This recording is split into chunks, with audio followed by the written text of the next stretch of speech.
Now, as the country commemorates Human Rights Day, the National Union of Metalworkers of South Africa says workers have little to celebrate. For more on this, I'm joined by Numsa spokesperson, Phakamile Hlubi-Majola. Phakamile, very good morning to you. Thank you for your time. You're saying that the rights of workers are often forgotten as we commemorate Human Rights Day.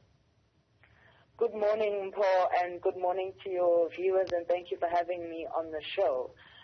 Indeed, as Numsa, what we're saying on Human Rights Day is that the working class population of South Africa has very little to celebrate on this day. As you know, this is a very painful day in our history as South Africans.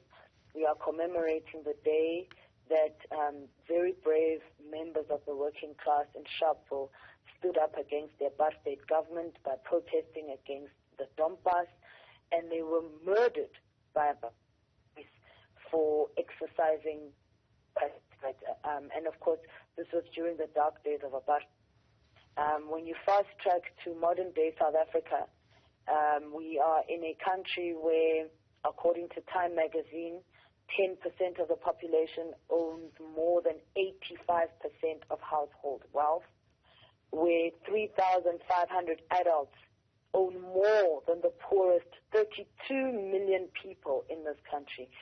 So when we fought against apartheid and we were fighting for a better life and an improved quality of life for black people, can we honestly say that we've achieved that after more than 20 years of so-called democracy? Obviously not, because unfortunately the majority of people continue to experience extreme squalor, poverty and inequality. What would you like to hear from the President and various politicians today as they are out in the various areas commemorating Human Rights Day, especially as a lot of people who've been speaking about Human Rights Day are saying enough with the political rhetoric? It's now time to stop focusing on the past or perhaps political achievements and rather pave a successful future ahead. What would you say would be something that stands out as the President speaks today? What we would like to hear, but we know we won't hear, is a complete radical shift in policy. And when we say that, we're not trying to be cynical. We're just being honest, because the governing ANC has had more than 20 years to make those radical changes, and they've deliberately chosen not to. So it's demonstrated to us that they're not committed. But I think it is important that the public must continue, that the working class, the masses, must continue to demand what's rightfully theirs. What we fought for under apartheid was ownership and control of the economy. That's what we fought for, because we knew that when black people are able to own and control the economy, that's real wealth. That's when you're going to transform the lives of black people in a meaningful way.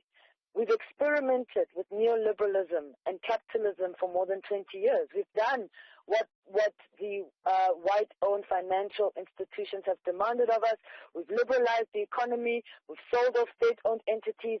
And yet, after having done all of that, we are the most unequal country in the world, with 46% expanded unemployment and growing.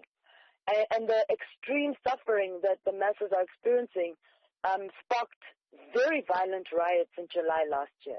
So already the warnings are there. We have to start to make very radical shifts in terms of how we think ownership of and control of the economy. Those are the decisions we have to take to genuinely change the lives of our people in a real and in a meaningful way. Very well. Thank you so much for your time. And weighing in on this discussion is Numsa spokesperson Phakamile Hlubi-Majola, saying that workers have very little to celebrate as we commemorate Human Rights Day.